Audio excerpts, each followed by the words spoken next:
and I'll turn it over to Brian and then our speaker. Thank you, Birgit. I'm Brian Gemza. I am the Provost Fellow for Outreach and Engagement this semester, and I'm pleased to introduce Sherelle Thomas, our guest speaker today. And for those of you who don't know Sherelle, she's the Service Learning Coordinator here at the TLPC. She's coordinator for teaching, learning, and the Professional Development Center writ large. She is a Texas Tech graduate, started working at the TLPDC at the end of 2021. She's originally from San Antonio, Texas. I learned recently that it's my good fortune to have Sherelle as a neighbor in Tech Terrace. You might see her around as well, some of you, Suzanne and others. And she lives there with her husband, a turtle, and 3 wonderful dogs. She likes hiking, reading, live music, great tacos, things we all like. And we're really fortunate. Every time I talk to her, I learn something new. We're all fortunate to learn from Sherelle today. Just before she gets started, I did want to reiterate, we're going to have more of these brown bag luncheon sessions to come. We want to keep the bar to entry very low. Again, we want this to be informal. So eat your lunch. We will very quickly move into kind of an open session where we can talk, ask your questions. And yeah, I think that's all I had to say. Welcome, Sherelle. Thanks so much for joining us. Thank you so much for that introduction, and hello to all of you that I have not met yet. Again, my name is Sherelle. A little bit more background about me. I'll go ahead and show you this booklet here. Part of what informs my understanding of service learning was my actual service learning experience as a student whenever I was in the public relations program over in MCOM. And so this is a booklet that I kind of describe as my degree. I hold this near and dear to my heart just as much as I do that other piece of paper, only because the impact of service learning honestly was very truly summarized in this one course. So the way that I understand being informed in this role is through this experience. I'll leave this up in case if any of you are curious later on to flip through it. Essentially, the project that I worked on was a informational campaign about veterans in Lubbock and those who are specifically unhoused and did not have any kind of employment. Our job was to go in, interview a couple of different business owners in the area, see what their information is around hiring those that are transitioning back into civilian life. And so throughout the entire semester, we did a variety of projects, which I'll explain through a couple of the information that I'll present to you today. But I just wanted to share this with you all just to let you know that I really do believe in service learning. I think it's a wonderful tool in all forms of engaged scholarship. I think it's the way to really truly connect learning outcomes to the way that students will be able to take any of the experiences that you'll be giving them into the real world. So again, this will be free for you to flip through if you'd like. So I'll leave it here and then pass it around a little bit later.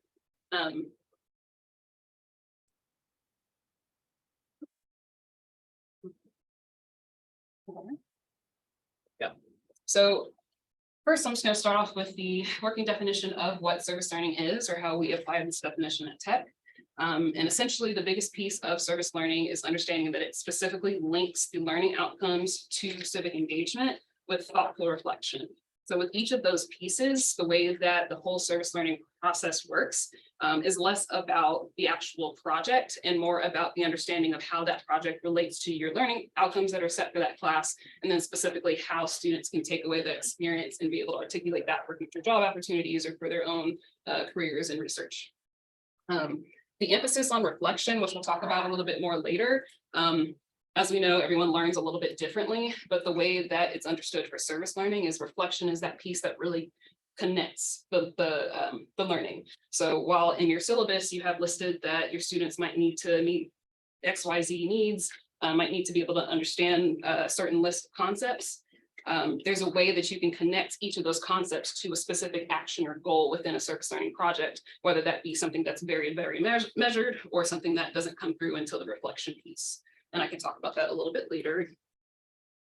So I do want to pause and talk about the differences between outreach, engagement, and service. From my understanding, the umbrella term here can be thought of as outreach. A volunteering events, a fundraiser, things like that, that all falls within the umbrella of outreach, but each of those things could also somehow be a very specific engagement piece or service learning, but they don't all have, engagement and service fall under outreach, but not all service and engagement, or I'm sorry, not all outreach is service learning. So let me say that more clear.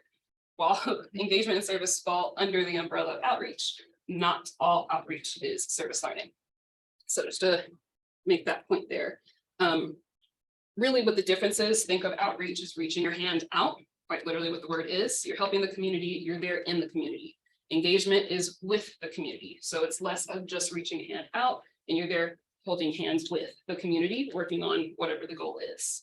And the way that makes that difference from service is that they are measured goals, usually with the difference between engagement and service, very measured goals. A lot of the time, these are revolving door projects that don't only work with one single team. Sometimes that team can change based off of the semesters and the students that come through that class, or if the faculty person working on that project changes.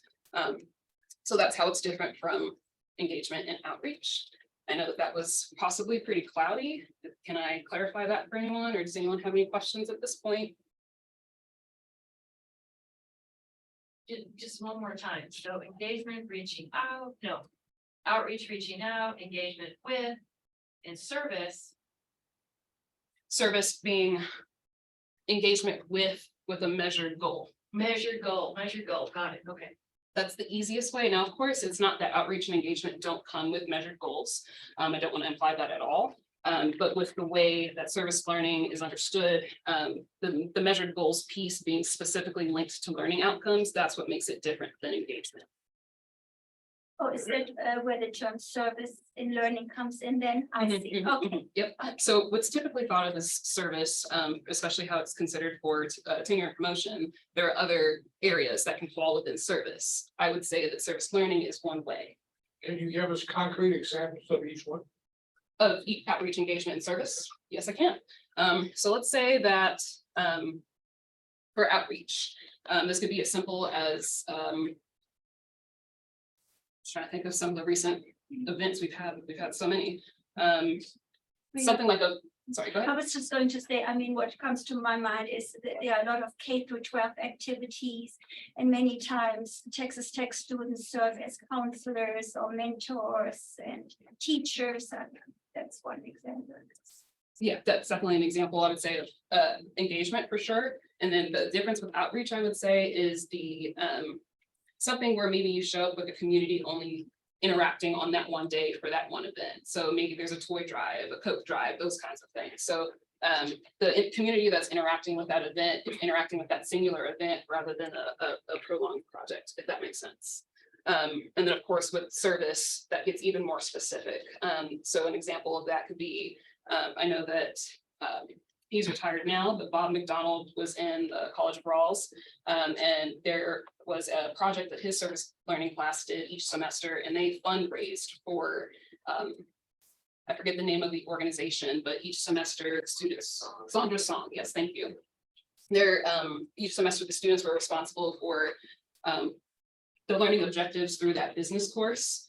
They were able to meet the needs of each of those with organizing this fundraiser. And then at the end of the semester, their final grade and their final reflection came from what they learned through that organizing that event. I don't know if that was clear enough. That was enough example. They're kind of cloudy terms. There's not, I would say, very rigid lines in between each of these terms, just because a lot of engagement, outreach, and service overlap. So I think for me, the understanding is more about maybe how we want to when we're advertising certain events, but as far as like the nitty gritty, what does this mean versus what does that mean? It's all really under that umbrella of outreach. So, and hopefully that becomes a little bit more clear through the rest of this presentation. Some of the advantages of service learning is that it does show, or studies do show, that there is a positive effect on changing or reducing stereotypes. Negative stereotypes with students that interact with populations that they are not familiar with before that interaction. and not just students, all parties involved, whether it comes from the community changing opinion about the role of researchers or the role of faculty in an area, and vice versa. Promoting cultural and racial understanding, that speaks for itself, I would say. Social responsibility and citizenship skills. A lot of times in K through 12 education areas, there's a lot of emphasis on this, and it seems like that kind of gets lost unless there's a chosen area of study that relates to civic responsibility. So service learning is a way to incorporate civic responsibility into courses that don't necessarily have that as a focus. And especially if that's a passion for the instructor. If it's important to you for your students to interact with the community in specific ways that you find that you're passionate about, this is an easy way to incorporate that into your course rather than assigning another reading that you think might be cool for them to see or something like that. Increasing academic learning. As we know, engaged scholarship allows students to really get a concrete understanding of the learning outcomes. I don't know about y'all, but I know about myself that I'm a visual learner and I learn by doing. So a lot of times concepts, and specifically with the experience that I had with working with VetStar, a lot of the concepts that I had learned in my classes and maybe had gotten through textbooks and understanding that material, I was able to really put that into practice before I graduated and was able to go out into the real world and really apply those things. And then studies do also show that students who participate in service learning are more likely to graduate. And that's just due to the fact that they're more engaged usually, and so therefore they're going to be more likely to do what they need to do to get to graduation. So some considerations for thinking about if service learning is right for you or how to adjust your service learning. Thinking about your civic engagement, again, what is your passion? What is something that you care about? How can that be tied into the learning goals for your students? And how can the community needs be served by your area of research? Is there a way that you can incorporate your research or assignments that your students can be doing to meet the need of something in the community? The learning outcomes. Again, how can your students apply what they're learning with you outside of the classroom, whether in that service learning experience or in other things? What community partner can provide an enriching experience for your students? This is an important piece because you want to make sure that it's a good fit for the relationship you set up for whatever that project can be. A lot of community partners we have great ideas for, and we really want to work with them because we see a way that we might be able to help. But the truth is that a lot of times community partners may not have the manpower and or the time or ability to accommodate working with Texas Tech students or faculty. So that is something to be mindful of when you're thinking of choosing a community partner, and then possibly keeping in mind that your students might need a secondary option just in case real world happens. For example, when COVID started, I was not in this position at that time, but just hearing how different universities and campuses have kept up with service learning at this point in the COVID process. We do know that there's many more opportunities for community partners to be willing and able to work with faculty now that the understanding of how to do things virtually, how to meet asynchronously. Now that those are more accepted in more areas, there are a lot more opportunities for service learning virtually, which is something I can talk about later. Meaningful reflection, like I mentioned before, really the service learning experience is solidified in those reflection pieces. Everyone is able to do that differently. Some people have their students turn in the typical reflection assignment essay. And while that is really wonderful, it really is a good idea to think about engaging your students in a different type of reflection assignment. I've seen cases where people will have their students create a video summarizing their experience and asking them to take a minute or two of video as they're working on that project throughout the semester. So all they do at the end is compile the video and then write a reflection after that. So it doesn't have to just stop at a written reflection. And you can, depending on what your class is, you can use the learning objectives to make your class, all of your assignments fit reflection assignments. So that way at the end, students are just compiling a portfolio rather than, well, I remember I did this in the beginning and then this happened and now I learned this, if that makes sense.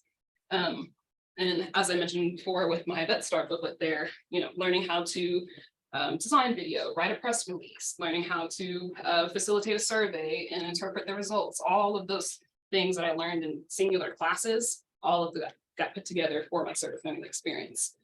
So while I would say that I learned some of those concepts while I took those classes originally, I didn't really solidify that understanding until I had to do it myself in a real world setting outside of an assignment. So that reflection piece, I believe, is really one of the bigger pieces of service learning. Real world application, there is something that I've seen in multiple different conversations called the 3-bucket problem. Have any of you heard of the 3-bucket problem before? Nope. Well, it's essentially a way of understanding what students might be feeling after they graduate, whenever they're applying for positions or anything post their academic experience, when they're being asked the question of, so what qualities do you hold that would make you a good employee, or, you know, all of those questions. A lot of times, students default to experiences that they had in their jobs. So maybe they were working at a bakery and can communicate their experience for that towards whatever they're applying for. With service learning, we want to be mindful that students will be able to really use that experience, just like I've talked about it today.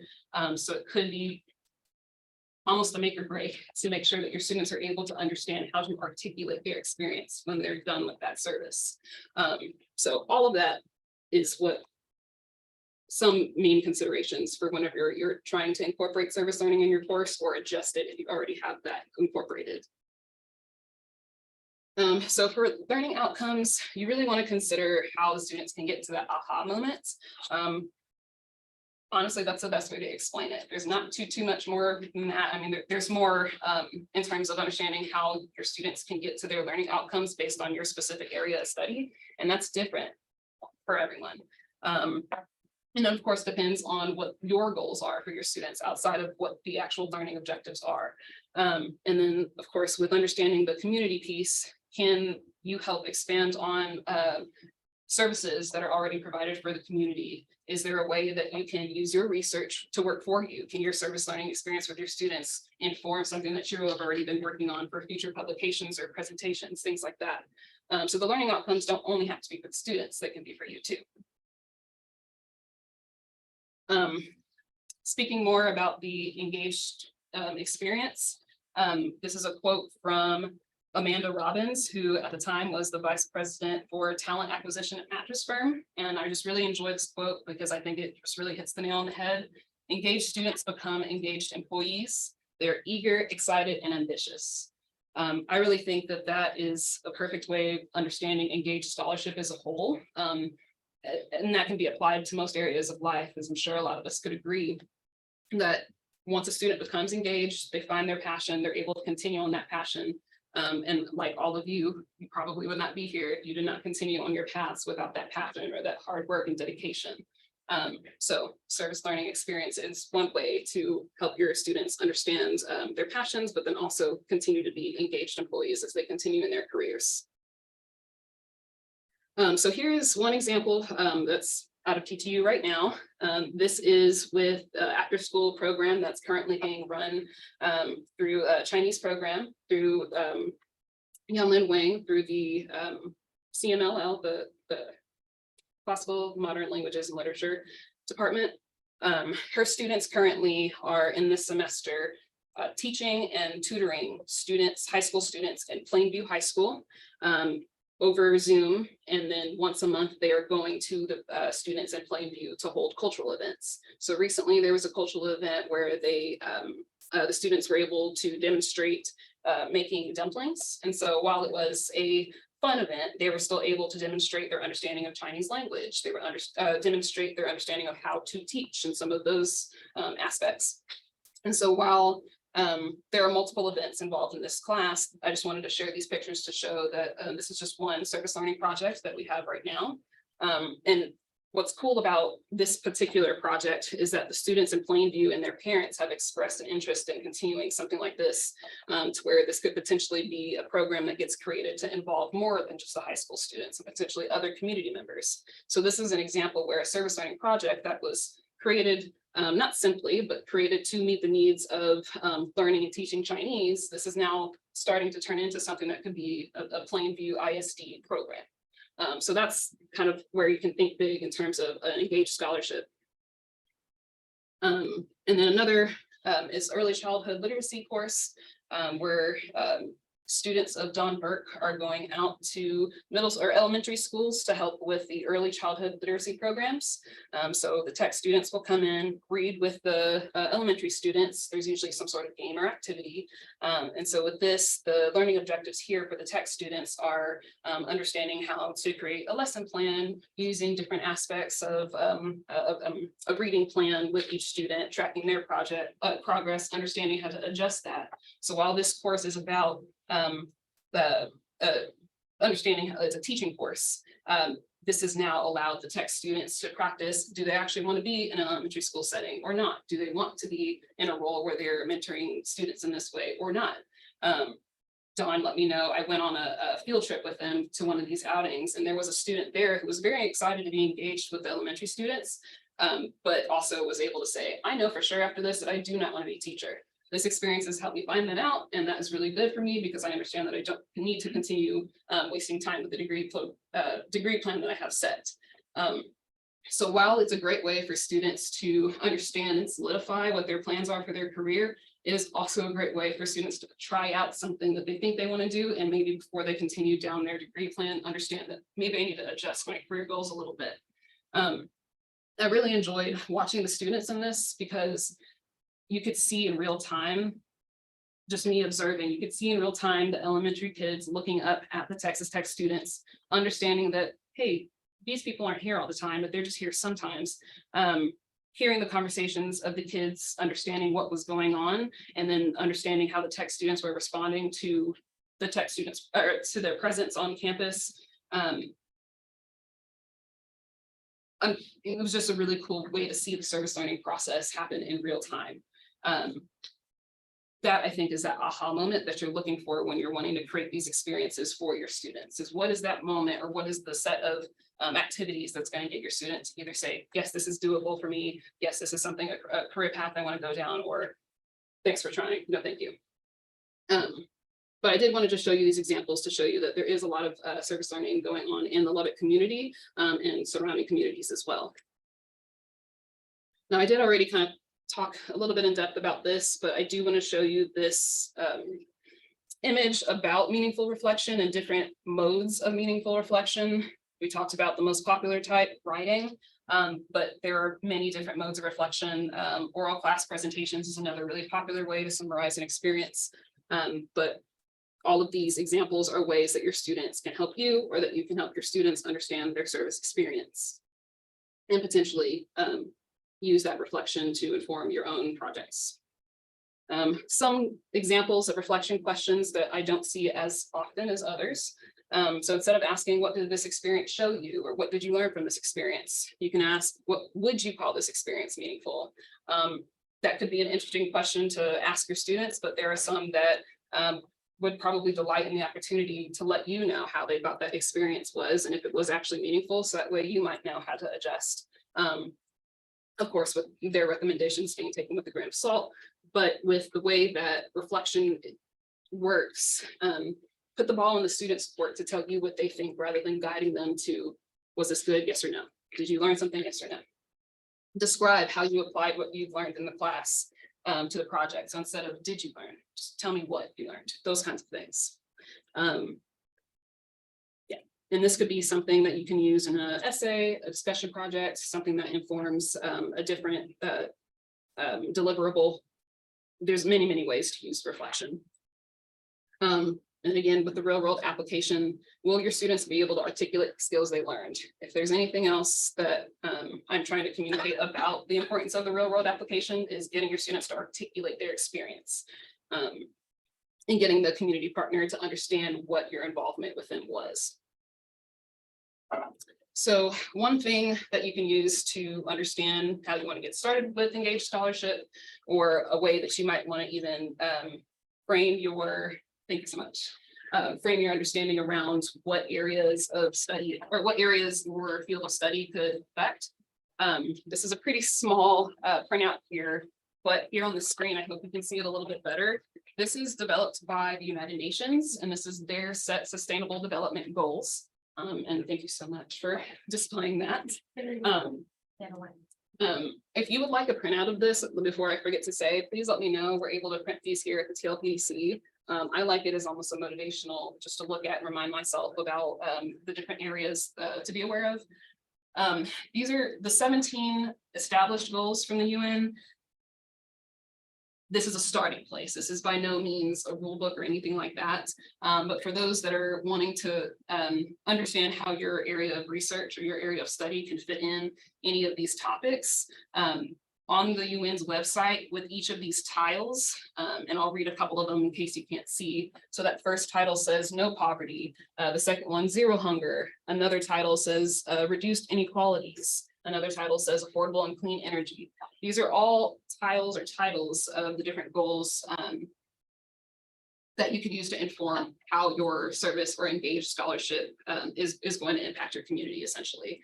So if you know that there's a need and you want to address that, awesome. If you don't know what the needs of the community are, maybe take a look at what these goals are, find which goal your area of research aligns with, and then go from there. That is just one way to do it. There are many, many ways to get involved and get started with engaged scholarship or finding a community partner. But I believe that the UN goals is a good way to get started with understanding the specific measurables that might need to be addressed. So that's, I believe, all that I had essentially. My last slide was just gonna be a reminder to remember your why. I know that a lot of us might get this reminder every now and again, especially with New Year just being about 2 months ago. There's possibly a process that we have entered in with being reflective. Now that we're at the end of February, you might be out of that reflection process. But I would ask that you continue to actively reflect, not necessarily on any specific timeline, but for engaged scholarship and for any type of service learning, it does require a certain amount of emotional availability, especially working with populations that are sensitive. It does require a certain amount of really just extra work is the easiest way to say it, not just for making sure that the experience is meaningful for your students, but that so it also works for you. You're putting in that extra time to create a learning experience because you care. That care comes from somewhere, so take care of that care. Be honest with yourself about what you're available for. It could be really great to go into the community and be really excited about trying to help someone. As we all know, I'm sure that there is a lot of motivation for that in the current moment. But I feel like it's important to mention that with engaged scholarship and with service learning, it becomes almost impossible to do if you don't take care of that care and the motivation behind doing it. So a way to know about your care for that is to bring it back to what you're passionate about instead of maybe working yourself to something that you may not be as passionate about. Now, it's not only about passion, but I do believe that most engaged scholarship truly comes from a place of being passionate about your community or whatever that area of research is. So that is the end of my slides. Thank you so much. I'm so sorry if I talked too quickly. Please let me know what questions you might have. Thank you so much for your presentation. Here's my question. Listening to you talk, I feel my class is a service learning class. Does it need to be designated in a special way? Because we're doing a engaged project and a service project, but I don't have any like official type. Do I need something official or do I just keep going forward the way I'm going? So you can. You can go ahead and get the S designation so that it can be counted for the university's tracker of the S designated courses that we have. Now, it's not that you can't do engaged scholarship without that designation. I want to make that clear. That there's not a barrier or anything for you to continue doing that, obviously, as you already are. And there are many like you who are doing a service learning or engaged scholarship and have been for years, and that's not ever been officially reported at the university. So there is a process, which that slide was not on there. There is a process to, sorry, did you still want this slide? No, you're good. The slide that I need isn't even on there. There's a process to submit an application, and then I would just submit that to the registrar and say, this course is an S designated course being taught by this person. And then the only reason to change that is if you ever decide to pass that course along to someone else. But I would love to connect with you so we can make sure we get that going. Yeah, let's talk. Yeah. What would be the benefit for me? Why would I need to register that? Would it give me more enrollment or what would I? Not necessarily enrollment. And I will say a quick note on enrollment. just as a university standard, the only requirement for enrollment would be a minimum of 10 students. That is not something that comes from the service learning perspective at all. That is a university requirement. But as far as the benefit for you, that would be so that such as like offices of outreach and engagement, I know that there are annual reports that those numbers go into. In addition, for you and your own records, as far as your promotion and tenure process, you can include that information and that it is a designated course.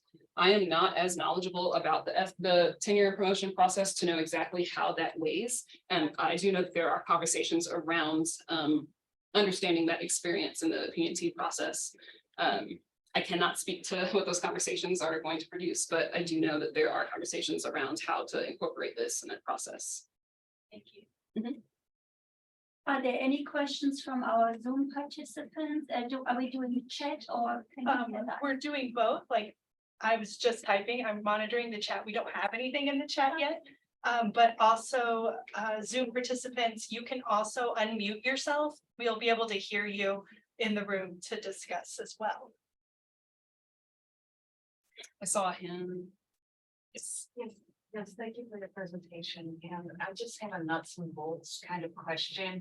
Specifically, when we establish a service learning project within a course, do we have to somehow establish a MOU or some kind of legal document with the organization with which we're working? So you had illustrated 2 examples with schools.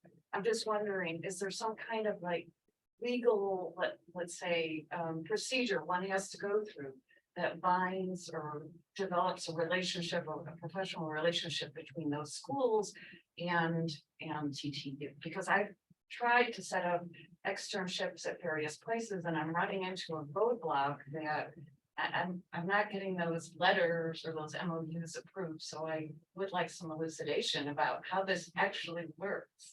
Yeah, and with that piece, there's not an official legal process or anything, just because each entity that you could be working with will all have different requirements for MOUs or any kind of agreements. Is the issue that you're running into from the community side? No, No. indeed, no, they've already, they're okay with it. It's TTU that I'm facing a stumbling block with. Okay, yeah, let's talk more about that. Sure. Yeah. Okay. Is that something that you would agree on? Yeah, Okay, it's, I guess internally, at least in, library administration, there's this hesitancy for MOUs and you have to explain it all through and explain that because there's usually a perception with mine that the outside entity is looking to get something for free out of it. And it's like, no, that's not how we write up the MOUs. And so, yeah. is it not necessarily misunderstanding, but more of the partners maybe wanting more than what you're willing to provide? Is that what it is? No, absolutely not. The partners understand the give and take, and sometimes the library administration that thinks, oh, wait a minute, what are we signing? That's a contract. Yeah, gotcha. Okay, well, that's good feedback for me then. It sounds like we need to have a session or something about communicating with community partners. There is a toolkit that I've been using, but I need to go ahead and make that public. I've been hesitant to do so because of the guidance that I've received for some of the legal, I guess, documents are very specific case by case basis. So it's not a, here's an example of how to do this with everyone. And that's why I mentioned that there's not an official, this is legally how you need to do this. There is someone out of the office of special counsel that has helped me with certain questions, but he's even let me know that there shouldn't be an official, this is what we're going to give to everyone, input the name and dates and things, just because it can be so specific to each community partner. So I wouldn't want to do it, from my understanding from the office of counsel, we wouldn't want to do a disservice by setting you up with something that could come back to bite you in the end. Yeah. And it is still specifically difficult when you're working with schools, just because of the some require background checks for anyone that comes into their school and works with students. Some don't require that and just require that there be X amount of people per X amount of students. So it varies on the community partners requirements. We do have some questions in chat. Could you give some more suggestions as to places to find service learning projects like community businesses or nonprofits? Like example, if you're wondering about what examples for actual like entities in Lubbock that could be available to work with. There is a revolving, I guess, list that's not public anywhere, but it's more of a, we have, which this is something I borrowed from Outreach and Engagement, so thank you for that. Specifically Sam Sumner's list that he has of community partners. That is what I have worked off of. There is, I would say it's hard to have one list of community partners that are willing and able to say, hey, let's go ahead and work with Texas Tech right now. That is a need that we're trying to answer with an event that we're planning that is coming up soon, which we will be advertising about that very shortly. But we are needing to figure out a way to find a way to get Lubbock community in some sort of either database or a way to let the community of Texas Tech know when a Lubbock community member is wanting to interact in that official way. And I don't know if any of you might want to. The Office of Outreach and Engagement actually has you can send a query into it. There's a place on our website where you can go ahead and ask, you know, you say you have a specific course or something and you're interested in that. We'll take that under consideration, and Sam Sumner usually kind of works with us on partnerships. And by the way, I'm Shirley Madison. I'm the interim vice provost for Outreach and Engagement. So just, you know, call us, ask us. We get questions all the time about that. So and as for some of the things about MOUs, since I'm going to be working with the Office of Vice President of Research, we can certainly talk about MOUs on the next session. We can go ahead and talk about some of those things. Because it really is very tailor-made to whatever the situation is. There was another quick question in the chat about MOUs, and I know that you said we were going to talk a little, but they did have a question about, can a graduate student apply an MOU with a community or entity, or must they be working under their PI's MOU? They have to work under the PI, and that's just generally everything that's related to research, MOUs, et cetera. And you're right, the entity doesn't really sign for it. You make an agreement, and generally there's a whole group that works with that. I'm coming from the College of Education. We have a ton of MOUs, largely because, like, for example, Dawn Burke is out there doing things. And we do have some templates, but that's very much for our College of Education students. I guess that the bigger thing is for you all also to think, if you want the MOU, how you want that phrase, and also, is there some point in time where you might think about this as being actually truly engaged scholarship? And you want to be able to collect data, because that's a different level of an MOU that might require some things with information technology, for example, for about transferring of information. And those are generally the reason why the College of Education has MOUs, because we're actually asking for student level data. But I do know that we have school counselors, school psychologists in the College of Education that have MOUs that specify that we're going to be sending people out. We're going to need to have one of your personnel kind of, you know, be over them a little bit to log hours or whatever, to verify that they were actually there for a number of hours for their internship, that type of thing. But we do have them. And if you feel that every one of your classes is different, but I would also say that we have lots of students and lots of teachers that are involved in Engaged Scholarship that do not have this legal aspect to it. It's kind of an agreement that this is what we're going to do. This is the timeframes that we're going to be there. This is the frequency that we're going to be there.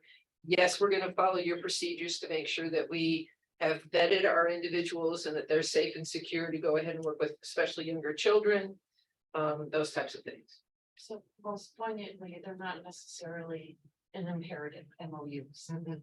Not at this point in time. We have not seen that come at this point. Thank you so much for explaining. Sure. On the subject of templates, I'm just wondering, Sherelle, if you have any off-the-shelf resources, templates, let's say, you know, we're thinking about building more service learning into syllabus. Do you have anything that might be a useful model or examples that you might be able to share. So like language about the service learning Yeah. experience, or, oh, yes, and. I need to shelf these toolkit resources online somewhere with names hidden and things like that, because they're all very specific. But there is a base way that you can create your syllabus and or messaging to your students. And specifically about that piece of articulating how students can understand their service learning experience, that specifically can come through the syllabus. And I do have examples I can host of that. So that's a takeaway for me. If you're thinking about, course development here, you know who to talk to, and to bounce ideas around with as well. I would say that a lot of people who do service learning are also very willing to go ahead and help you have conversations to get started with that. You may be in a class where there's several different sections of it, but so-and-so over here has the service learning aspect for that. I don't know if you're aware, but all of our syllabi are posted. They have to be. It's a state guideline. And if you knew who the person was and you knew the course number, you could probably pull that syllabi down. Now, if you're like me, there are some things that I consider proprietary, and I don't always put everything that I've got there, but you should get the general idea, and especially the learning outcomes. Their learning outcomes have to be articulated. Right. You might not know exactly what the reflective ideas are like, for example. But you should get a good idea of how they set up the course and how they're trying to merge content with the service learning aspect to it. Well, and somebody asked earlier, Sherelle, how do you distinguish outreach, engagement, and service? Something that comes to my mind and that faculty ask me many times is, again, what's the difference between service learning and engagement? And correct me if I'm wrong, but where I see the engagement piece is that that the connection between the university and the community is responsive to a specific need, so that you would incorporate an experience into your curriculum that meets a specific need, and those needs could fall into those UN sustainability goals. So there is a need, but where I still also see the distinction is that the community partner, the organization you work with, is an active partner in the process. So it may not be necessarily students coming in and, let's say, teaching a Chinese language course and offering a cultural experience, but then listening to the parents, to the school administrators, gathering their feedback, their input, and you possibly going back to the university and modifying maybe your curriculum based on that input. So that's where the true engagement comes in. And I've not participated in a service learning class, not taught one, but I see a distinction there, sort of. Is that correct, Sherelle? Yeah, I would agree with that, with the using the feedback, using what you find through those measurable goals to then inform continuing that experience. Yeah. I would agree. Right, and Shirley mentioned earlier the scholarship piece. So again, think about potentially collecting data about the experience, maybe even partnering with with a group of your students, or whether it's graduate or the undergraduate, thinking about collecting the data, publishing about it, or creating some other sort of product. There might be a handbook that you could publish for teachers of Chinese, or a video, or some other product that the community would also benefit from. So it's really this two-way relationship that you would be looking at if you think about a true engaged scholarship project. You know, one of the things that because I'm doing service study in my classes too. One of the things is we did the projects, we did everything, what we're not, I don't know how to reach the curriculum now.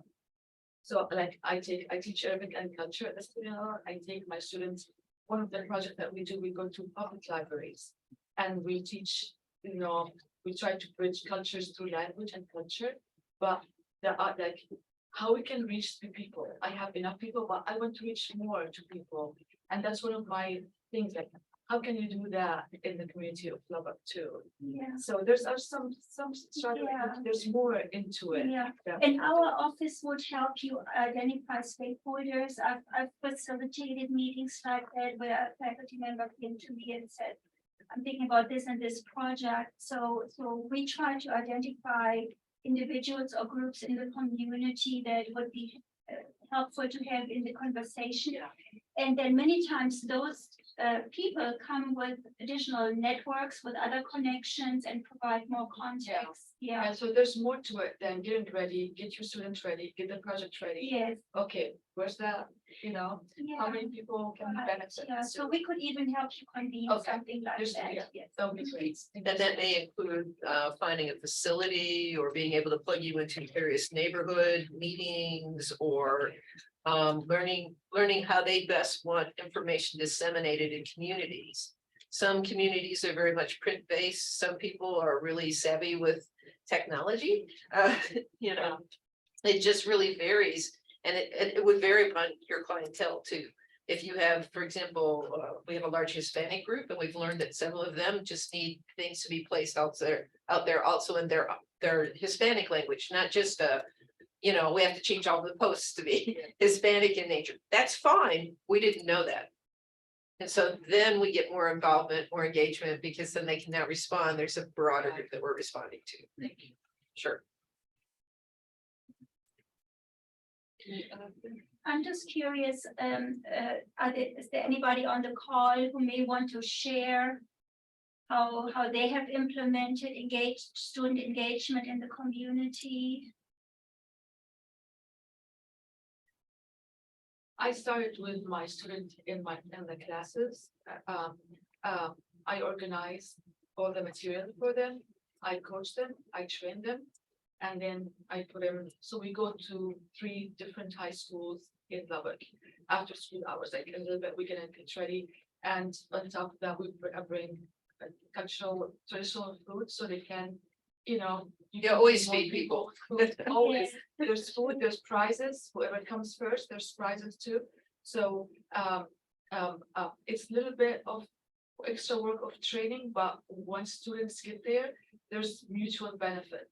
So there are some, I don't know, you mentioned that you do something. Can I ask you what you also do? I would love to talk about it. I teach an art course called Art, Environment, and Sustainability. And my students have, our course has hosted Heather Johnson from Texas Parks and Wildlife. She's part of the movement to restore Playa Lake. Playa Lake, would recharge the aquifer, and the aquifer is depleting at a rate that's faster than it's replenishing. So my students are making artwork about Playa Lakes. And we talk about it like this. We say Playa Lakes are the West Texas version of the glaciers. The glaciers are so heroic. They're the ice that's melting that we all hear about. But we're sitting on a bunch of water here, Playa Lakes, that have been destroyed by farming and ranching. And there's a movement to restore them. So we're making artwork about that. Beautiful little paintings.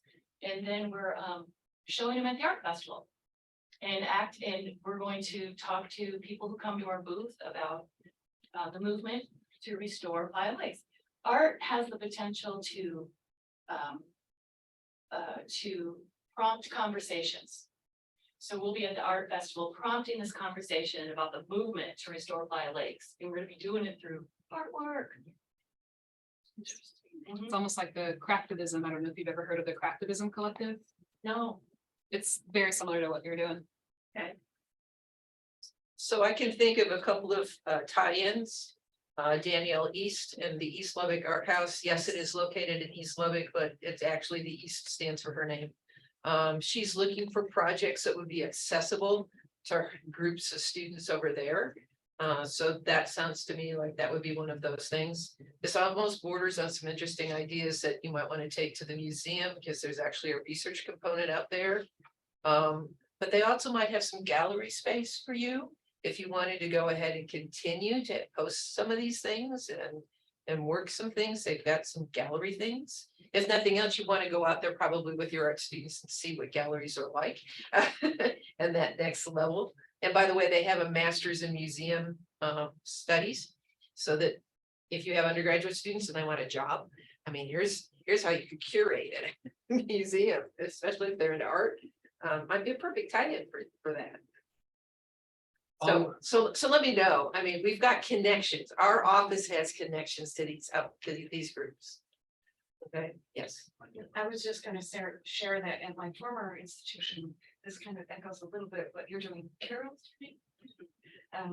At my former institution, I taught a class called Nature Writing, the nature of writing, and the idea behind it was that you can't really care about the environment.